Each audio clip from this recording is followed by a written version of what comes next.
Hey there, welcome back to No Pants Profits. My name is Richard. I'm coming to you today from Kona, Hawaii. Now, more specifically, I'm coming to you from the dock in Kona, Hawaii. I decided today, since Kona is currently a tender port and the cruise ship is way out there, since Kona is currently a tender port, I decided to take a short excursion. I got the last spot on the Glass Bottom boat. I think this is about a $90 short excursion. Lasts about an hour, but here's what it does. Today we have a very short day in Kona. We're only here from 9 o'clock in the morning until 3:30 in the afternoon. But I'm a predicting man. I think the ship will be here till about 6. And the good news is there's a liquor store, but we'll get to that later. We've got a glass bottom boat. I'm going to show you the glass bottom boat right here. They're getting off, and this goes over the reefs in Kona. Also, part of the reason that we can't really dock and we have to tender here. So this is the well-known glass bottom boat of Kona. We're going to go out in that glass bottom boat on a hour-long excursion on top of the shallow reefs here. We have a marine spotting guide right here. Helps us get the marine life. There's a problem though. I went to the ABC store and I got me a beer.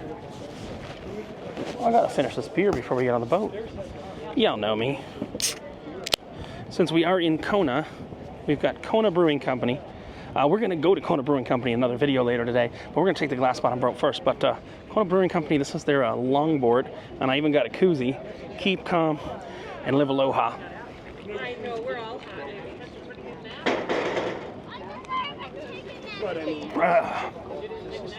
They just took off our gangway. But I'm going to take you, show you the whole experience. Don't worry. Is there anyone in this line that did not check in with me under the tent that maybe snuck on over? One individual, no? Nope. No one new came along? Nope.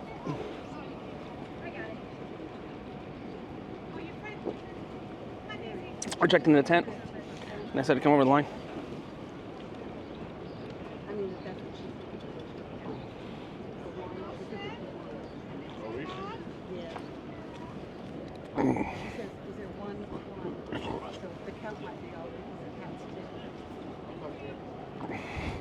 Well, but she's comparing to how many tickets. Well, we'll have more of these later. But for now, we're going to get on the glass bottom boat right there. Again, let me see if I can give you a better perspective on that glass bottom boat.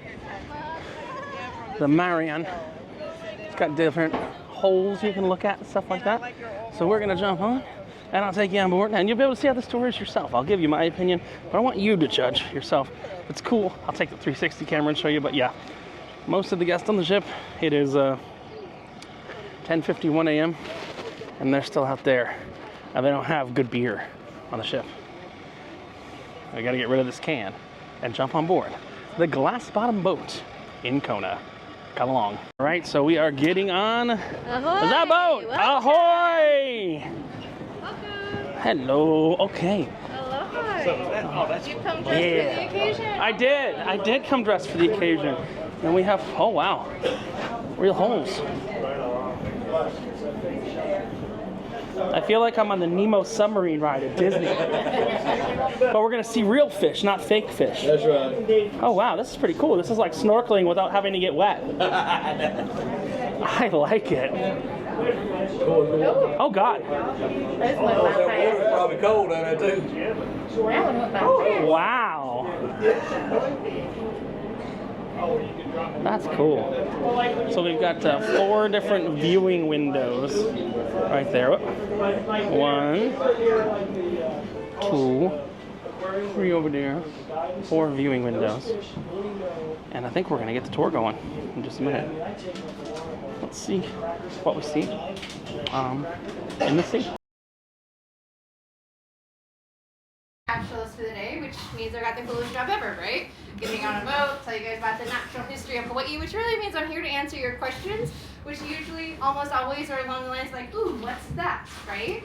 So I'll point out cool things when we see them, the sights above water and below, and then when you guys see cool things, point out to me, and we'll just go do some exploring and go see, my very humble and non-biased opinion, the best part of Kona, the underwater world. So, again, my name's Brittany. I'll be on board with you guys just talking your ear off about fish and the reef and all of that stuff, but let me introduce you to the rest of the gang really quick, okay? Eden is our first mate. She's right back here. Everyone wave and say aloha, Eden. She is going to be your favorite person because she's getting some nice ice cold ginger ale and waters ready for us. So she's going to come around in a moment with a nice tray of something cold to drink. So you'll see her back here in a moment. You already met Amy, the one on shore, helping you guys get checked in and get your bearings. Quick backstory in case you all didn't hear it yet, but Amy's family is actually the ones that built the boat. So, yeah, so Amy's our owner. Her dad built the boat along with the help of Captain Steve. Everyone cheer and shout for Captain. Whoa, Captain Steve! He came all the way out of retirement today just for you guys. So very special guest star captain today. But yeah, this boat was built by Steve and Amy's dad just right here on the mountain, you know, in town in their like family home backyard growing up. So yeah, really happy to welcome you aboard. Now it's at this point that you guys have heard me say that this boat was built by some random guys in someone's backyard, and at least one of you is like, where's the life jackets, right? In case you're wondering, here's a really quick safety spiel, okay? So life jackets, we do have them. They're in these little storage compartments, here, and more in the front. And the best part about it is they are dry life jackets, right? I've never had to bust them out for a trip. We're gonna keep it that way, right, everybody? Good. Unless you see like me and Eden frantically putting some on, you all don't have to worry about it. They're there, okay? Right, and then the other things about the boat is obviously you found the coolest part of the glass bottom. So most of us are just gonna be chilling and looking straight down the whole time, but you can stand up, you can move around, particularly up front on the bow up here. There's like a beautiful breeze that comes through. There's more benches on the side. So if you guys want to like stand up, stretch your legs, get some fresh air, or just come up here to get some photo ops, everywhere is open to you guys except for the stairwell. You see why we don't let you go playing on the tippy top of the stairs? Right? I know if someone wants to do the Jack and Rose Titanic pose, but just save it for your next boat because, you know, sorry about that, guys. But other than that, you guys can come up here, and the benches, you can also stand on them and just hold on to the rails. So again, if you want to get some photos of town or the ocean, you're welcome up here, okay? And then the last but not least, you go to the back of the boat, down the hallway. There's only one door. It's going to lead you to the head. Right here. You can show it out to you. Now, you guys know what the head is because you've all been nautically trained, right? Yes, it's a very fancy boat word, or not very fancy boat bathroom. Exactly. So it's nothing fancy, but we do have a clean head right over there. There you go. That's all the boring stuff. Got that out of the way. Really, the exciting stuff is what we're about to go do. So here's the plan for the day. This bay has multiple reef sites that kind of fringe on both sides of the bay. So our first destination is just ahead of us. We'll be there in 2 minutes. You see that hotel with a big kind of swoop on it right up there? There's a beautiful reef that kind of goes all the way around that point. So when you feel the boat slow down, that's code for look down, we arrive, there's cool stuff to see. So this is our high speed portion of the boat ride. Right? Ooh. You know, we're flying along. So while we're cruising at speed, you can look down the whole time, but I personally like to use this as a chance to like stretch your neck, look up, and do some sightseeing of town and all the other cool stuff out there. But when we slow down, that's when it's kind of game on. We'll look at the reef. I'll come back out here and start talking about fish, and we'll hang out here for a little bit. Then we'll go across to the other side of the bay, look at that reef, and just bop around from reef to reef until we run out of time, basically. Sound like a good plan? Yes. Awesome. Well, welcome aboard, guys. We'll get those drinks coming around to you in just a moment, okay? Welcome aboard. Oh, yeah. Starting to look good down there. What do you guys think? Pretty, right? Ooh, right there. And then the visibility is really good. This is still 25 feet deep right now, actually. 25. Yeah, we're 23. Yeah, that's. Yeah, Oh, here we go. Oh, what a beautiful reef. Look at all the fish that are out here today. Yay. That's what you want on a Glass Bottom boat tour, right? The whole gang's here. So anyway, this reef, our first reef, is called the Royal Reef. And that's because the hotel we're just in front of is called Royal Kona, so you know, easy to find on the map, right? But also, the color yellow. Did you see the little yellow fish? Yeah, everyone's seen one by now, right? We love them. They are probably like Kona's most iconic fish. Kona's actually nicknamed the Gold Coast for the yellow tanks in the water. Those guys are little tanks. Aren't they great? You guys have seen the Finding Nemo movies, right? Oh, yeah. Great. So remember the little yellow fish that lived in the fish tank that was obsessed with bubbles? Yes. Yellow tank. There you go. You know all about him, right? He's like our local celebrity. And anyway, going back to the name of the reef. This reef is called the Royal Reef because in Hawaii, for hundreds and hundreds of years, it was ruled by Hawaiians and ruled by a royalty system. And the name of royalty was Ali'i. So this front street that's along our waterfront here in town is called Ali'i Drive. And historically, this is where royalty would gather, right? So in Hawaii, it was a very strict kind of rigorous, almost like a caste system with lots of different rules and regulations and things like that. A lot of stuff was taboo, which was called tapu out here. And yellow was a very, very sacred color because it was the color of royalty. So, royal reef, right? And then you flash back to these yellow tanks. The reason Kona is so famous for them is yellow tanks are found all over, but only in Hawaii are they this abundant. And in Kona, Hawaii in particular, more than anywhere else in the whole world, we've got the highest concentration of yellow tanks over anywhere. And they think maybe it's because royalty would gather here as a whole, the yellow is for royalty thing. Very, very strict rule. It's not like a suggestion or something taken lightly. If you were lowborn, you could not wear yellow, touch it, or eat it sometimes. So anyway, yellowfish was protected, right? They're like our sacred little guys. So there you go. Now you know about Kona's most important fish, yellow tanks. And the oldest yellow tank ever, random fish fact for you, but he was 41 years old. Yeah, solid, right? And then some of you are like, how do you know that? He grew up in the Maui Ocean Center, so he was a little aquarium fish. They named him his whole life. They named him Cheddar, which is just the cutest fish name in the world, right? Cheddar. They called him H. Cheddar later in life, a little cheesy, you know. You get the idea. These are fish that live a good, long, happy life. And in the wild in Hawaii, they're consistently doing 20, 30 years. So they're living a good long life here. Anyway, enough about yellow tanks. Let's check out the other guys. By the way, never ever be embarrassed to like interrupt me when you see something cool dashing on by, okay? I'll interrupt myself if I see anything else really flashing too. But here's another thing you guys are probably catching looks up. See those little round, black, spiky puffballs? Yeah. They're like down on the seafloor and they're like tucked in these like little nooks. Here we go. Yeah, here's a bunch of them. Okay, you guys know what the spiky black things are, right? Yes, they're sea urchins out here. We call them the Hawaiian word mostly. So here's your first Hawaiian word today. The word, yeah, ouch works, right? We call them vana. Everyone try to say it with me, vana. Vana. Good. This is like the most important thing I can teach you because what do we need to remember? You don't vana touch the vana. Lock that in, okay? You'll remember either this way or the hard way. I don't want you all to learn the hard way. Has anyone already learned it the hard way? Okay, good. So what happens, and I can attest to this, I am a first-hand survivor, if you step on one, their spines are very, very sharp, and if you look at it under a microscope, they're back barbed. So it goes right in, but not right back out. And you'll live, you'll be fine, very totally bumped out. And it's just like these little spines will be stuck in your hand, your foot, whatever you kind of stepped on with, right? And we call it the Hawaiian temporary tattoo. Worst souvenir ever, okay? Don't want to do it. So there you go. They're spared you all, hopefully. But anyway, that's what the little spiky black things down there are. And there's a few varieties. There's the ones with the long spines. There's ones that are like little puffballs. And they're different colors too. But the ones in particular that are kind of sharp and stabby are the long black spine ones. So don't want to do it. But you might want to eat them. Ooh. Yeah, hear me out. It's a local delicacy. Has anyone ever tried uni before? Like at a sushi restaurant or something? Uni? No. Okay, well, yes, if you guys are adventurous eaters, and especially if you like sushi, you like the texture, you know, oysters on the half shell, texture-wise, that doesn't give you any like salty things. Uni, okay, it might be your new favorite thing. It's kind of a delicacy, kind of expensive, a little high-end, like, you know, but hey, while you're in town, try some if you want to. They get it fresh right out of the ocean. It doesn't get fresher than that. So you'll find it at sushi restaurants too. That's where most people have tried it. But it's also here like the Hawaii style cuisine. So what the chef does is they take it and they prepare it for you so you don't mess with the whole spines and all that. They take it, they crack it open. Here's where it gets interesting. They take out the edible part, which is the reproductive organs. Oh. Yeah, they scoop out the gonads, they put it on the plate. It's naturally bright orange, slimy and salty. Oh. And traditionally you just take it raw like a quick little shot. No. What do you think? No. Yum yum. It is work considering it. Now you're like, I don't know, right? And it's expensive too. Yeah, you just one quick little slurp.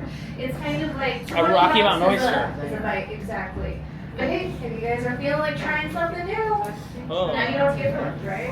And it's really like a love it or leave it thing. People are like totally into it, or they're like never. different. It's one or the other. But people who love it go nuts for Orange, it. orange on with the the tail. inside. Oh, sorry. Oh, sorry. Thank you. That's the first of many jokes there, right? Anyway, oh, and we should talk about the reef too. The whole reason we're here with all these beautiful corals. Every time you see the texture or the color change, it's like new coral species.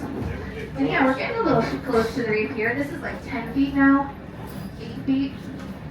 Yeah. Little cauliflower corals, right? I know, 3 feet. You get a little scared, right? Yeah, that ain't deep. Oh yeah, beautiful. Okay, so what you're looking at down below is a sandy beach that has a lava stone That's on closer. top of it. Okay, so you know that big beautiful mountain behind town? That's a volcano, and last it erupted was 1801, and it provided this foundation for the coral to grow on. So coral can't just like sprout randomly in the sand. It needs something hard and permanently there to attach to.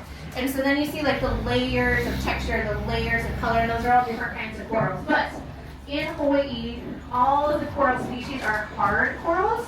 So there's soft corals that exist in other temperatures of water in other parts of the world. But here, you know, when I say hard coral, I mean hard coral. I've got a couple sample ones I'll pass around if you guys want to get a selfie with it, check it out, just get it out of your system. But here's some coral samples. And when you're going on the beach, if you didn't know better, you'd see these kind of cool rock things, a big cool rock or seashell. But your first thought is an animal, but they are animals. So what happens, okay, is a coral is a little bitty squishy guy all by itself. Oh, wow. Like a sea anemone or like a jellyfish. A little bitty squishy guy that lands on something hard and builds a house. So you're holding the empty house, okay? What the little teeny tiny Swiss cheese balls are where millions of little bitty baby corals live. Okay, so it's like a colony of a million, they clone, but they're animals, you know, they eat, they reproduce, they grow, and then the color comes in from algae. So little coral by himself is clear. He builds that white looking house that you're holding. And then the color, which when you look down, for example, you see that smooth green stuff just kind of all over?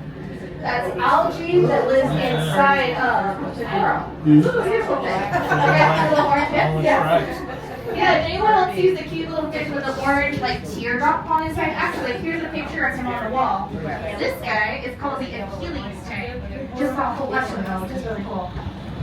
So anyway, there's a coral. The idea is it's like Something that inside. What's inside that thing? animal combo, right? Hey, A little bit of everything. Animal. Is that a crab? I don't know. Very slowly. Oh, yeah. Some of these little corals that you're looking at only grow 1 inch per I ain't seen nothing like that on the picture. Here's another Achilles tank. When you kind of just feel orange. Here's how someone by it. Super pretty.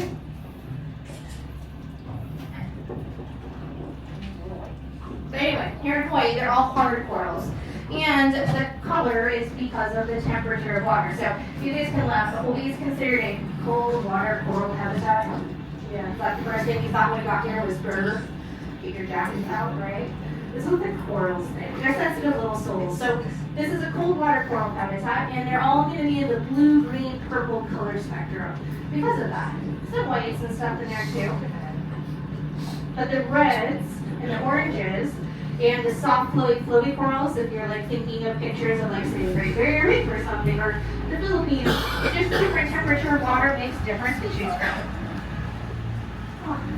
I think that fish is found most often is the reef we're at right now, actually. They like to be really close to shore, which, that's the other thing I wanted to point out to you guys, is the cute little shoreline. So you've got your stuff down below to look at, but there's a cute little shoreline over here too. Yeah. So we'll start to do some sightseeing out here. We're starting to see a lot more of the Vana. If you guys haven't seen them before, you're going to start to see a lot more, right? Yeah, they're out and about today. Yeah.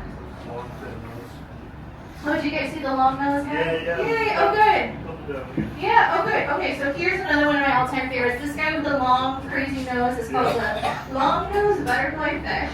He was the second place runner-up when they voted for the state fish. Don't worry, I won't make you memorize his name, but I'll tell it to you really quick. He's called long-nosed butterfly fish in English, or in Hawaiian, he is the lau wili wili hoi hoi. Yeah. Yeah, you guys got it? We see it. Yes. Oh, there he I is. know, I might pass out if I do. So again, it's a bunch of small words. Lau means leaf. So here, let me introduce you to his butterfly fish cousins. Here's another butterfly fish. Another one that has the word lau in its name, leaf.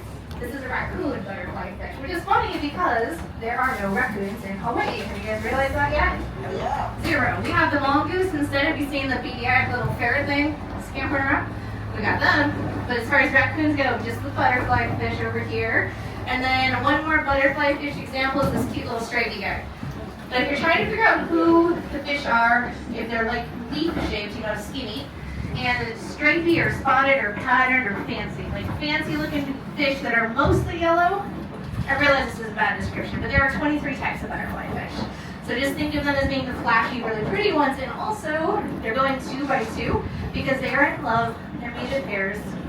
Isn't that cute? They're like mates for life. They really are totally devoted to their little fishing mate. They go on their fishing first date, they fall in love, they get fish married, together forever. That's precious. Isn't that cute? They're in love. But anyway, yeah, the long-nosed butterfly fish is a really cool one. That's this guy with the long little suit. Ooh, yeah, and then the guy who looks just like an angelfish is like black, yellow, and like straight goes out slowly off his side. Again, we're going back to our Finding Nemo training. Kill from Finding Nemo. Yeah, that's the guy. He is called a Moorish idol. Moorish idol. And they look like angelfish, and scientists actually figured out they're genetically their own fishy family. So if you want to be like super proper about it, they're just called Moorish idols. Or gill for meal, right? So yeah.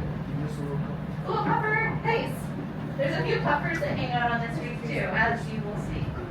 Our biggest puffers can be the size of a basketball when puffed. Oh my The god. smallest one ever is called the Hawaiian white spotted toby. He is the smallest pufferfish in the world. And when puffed, toby is only 4 inches. Just a little guy. What's the water temperature, we were wondering? Oh, it's about 75 to 80. Let's see what it is today. I thought it'd been colder than that. Hanging out at a pretty good temperature, 78 degrees. 78. Very inviting. Feels cold when you first jump in, and it feels great after that. Are people allowed to snorkel and scuba these reefs? Yeah, Okay. absolutely. You won't find as many people snorkeling out here just because of the entry points. So on these rocks here right next to us, lots and lots of fauna. Remember the stabby guys you don't want to step on? Makes getting in really hard, plus it's slippery, plus there's dirt. So the easiest, well the safest entry I should say is the pier, back where we started the boat from. But people will snorkel out here and go scuba diving out here. It's a really pretty reef. Oh, and then on the shore, this area, if you guys are looking for some Kona waterfalls, this is as good as it gets out here.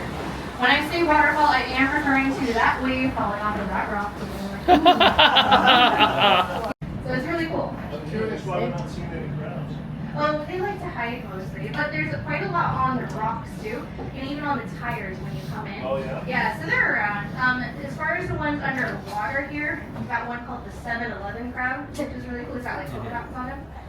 They can get quite big, but they're a little more rare. So they're usually like under the ledges, just like the wrong vantage point for what we're doing. But you'll see them now and again. But anyway, to clear us, the other really cool thing to know about it is, you know, the whole way it works is all the big fish, when they want his attention, they hold still and open their mouth and then he swims on in, right? So people figured out that was the key. People come snorkeling out here, and then people open their mouth, take the snorkel out, hold your breath, wait.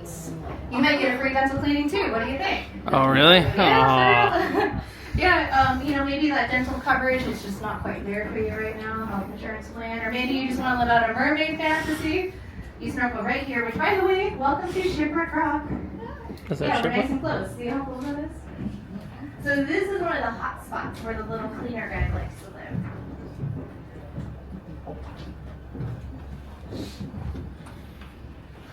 Well, oh, 4-spot butterfly fish, the guys with the little, mostly yellow, with white polka dots on their side. And then you got some more of the humus. Oh, look, he's getting clean. There's the cleaner fish. Okay, cleaner fish, let's see. So there's some fish over here that are like right in between you two boxes. There's some of their top and bottom fins all flitter, like, right? right? And they've got clear flutter fins, or clear top and bottom fins. There's two big ones, and they're getting a free health screening. Purple yellow one. Oh, here's another one. Second one. See that little purple yellow guy? Tiny fish. And then the best thing about him too is that fish is found nowhere in the world but Hawaii. Forgot to say that. Nowhere in the world but here. Oh, the yellow tank's getting clean too. So if you see fish that are like rolling around and being like weird, they're acting weird, it's because they're trying to get themselves a little health clean. Nice. So by the way, there are 7,000 species of fish that live in the Hawaiian reefs. It's a lot. 7,000. I don't think I've quite got time in 50 minutes to tell you all the fish, but we'll do it as good as we can. But 7,000 fish. 25% of them live nowhere in the world but here. So really, really high percentage of endemic species, right? And part of that is because of where we are. Literally the middle of the ocean, nothing around us for thousands and thousands of miles, right? So when fish do come here, or any animal, I should say, plants, birds, things like that, they're really isolated. So after enough generations of being isolated, you start to get these new plant species out here. So it's a really special spot. And then another thing to think about is coral reefs are actually really, really rare. The whole ocean, less than 2% of the ocean seafloor has coral reefs on it. Because it's got to be just the right temperature, so just the middle latitudes of the world for the most part, and then just the right depth, so not everywhere, just those shorelines of islands and tropical areas, less than 2%. Right current, right temperature, right light, everything's got to be just right. And yet, more fish come to coral reefs than the rest of the ocean by such a high percentage that if you think about it in terms of like animals per square inch, coral reefs have more biomass than the Amazon rainforest. So extremely important to marine life, the coral reefs. So anyway, I'm really excited to get to show you the coral reefs. They're some of the healthiest in the world, by the way. But that's because people work really hard to keep it that way. For example, sunscreen. That's something you guys have probably heard of since you came here, right? Mineral sunscreen, yeah, for sure. People like to use the mineral sunscreen out here. It's actually a law now in Hawaii to use the Reef Safe sunscreen. They started that in the Caribbean too. Good. Yeah, it's starting to catch on. And then Florida, they're starting to get more and more of it. It's not quite a law yet, I don't think. No. But they want to make it one, which will be good. So it helps quite a lot. Ooh, there's a fun one. You see the long snoots? Orange. Yeah, that's a female. The males are the same shape, but they're blue. And that's a bird wrasse. Real fun. Oh, and there's some sea cucumbers too. Those are the roundish looking slug-like things. Sea Like cubes. the angelfish type. Yep. And then sea cucumbers are walking on the seafloor actually. They are related to starfish and sea urchins. They've got little suction cup toes. And they are cruising at a blistering speed of 1 inch per hour. Cool. Flying by, right? Hustling. Oh, there we go, another corresponding butterfly. They're just so pretty, aren't they? And those are the ones that fall in love, the whole butterfly fish family. And you know, the butterfly fish, like I said, they mate for life, and when their fishy spouse dies and they're left in the single life for the first time since they were a young fish, they never re-fishy marry. His friends try to get back out there because the leftover spouse gets really depressed. They stop taking care of themselves. They stop coming to the cleaning station. You know, they kind of just let themselves go. There's plenty of fish in the sea and all that, but not for butterfly fish. It's like till death do them part, and that's it. True love. So many of you guys are approaching like your 10, 15-year anniversary. You must be butterfly fish. Madly in love. Including the tallest volcano on Earth, the most active volcano on Earth, and the longest volcano on Earth. Plus 2 other bonus volcanoes. So 5 volcanoes just on this island. Not too shabby, right? But anyway, geologists figured out this story, and then they figured, well, if that's all true, underwater, south of this island, the hotspot should be continuing to do its thing, aka growing a new island. So I don't know if you guys heard, but that's exactly what they did for an experiment. They went offshore, they went underwater, 3,000 feet deep.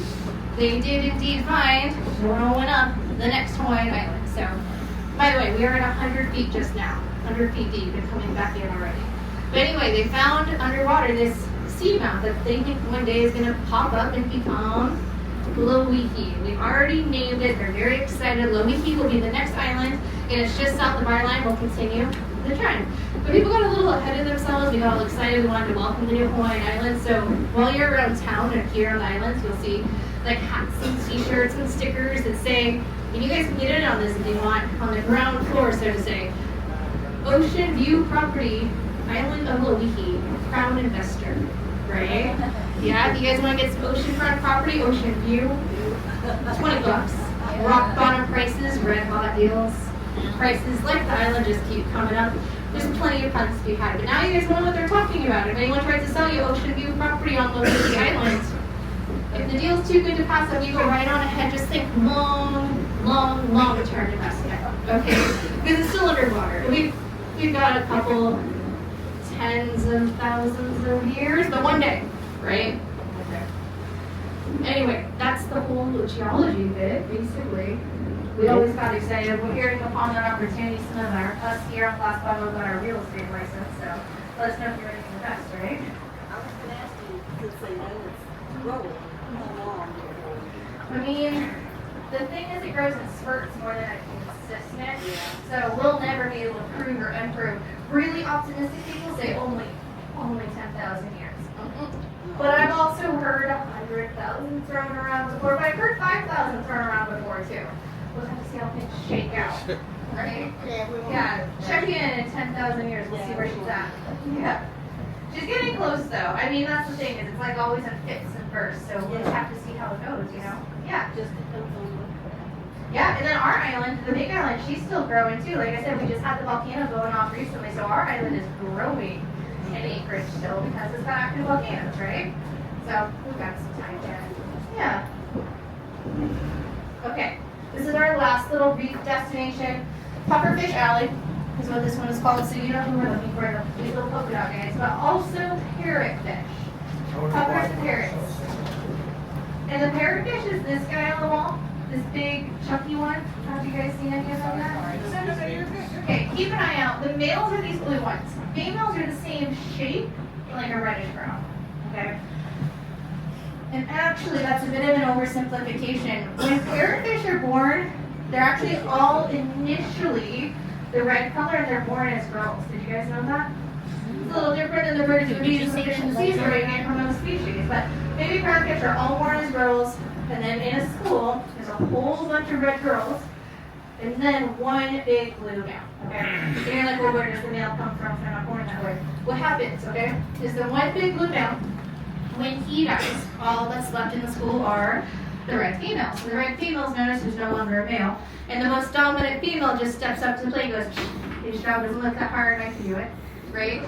She will start acting the way the male acted, aka being really dominant and aggressive and trying to mate with all the fish in the school. And over the next 2 weeks, it only takes 2 weeks, her color shifts from red to blue. Her shape changes, just a little, and then her gender changes. So they become big blue male parrotfish. They're not born that way, they become it. In only 2 weeks, they flip right over. And then, which is so cool. And then the other thing is accidentally, people did a science experiment. You see people in the aquarium industry, they saw the big blue fish and they just thought, blue is my favorite color. I want to take full of blue fish. You know, we didn't look at the biology, we just thought, pretty fish, right?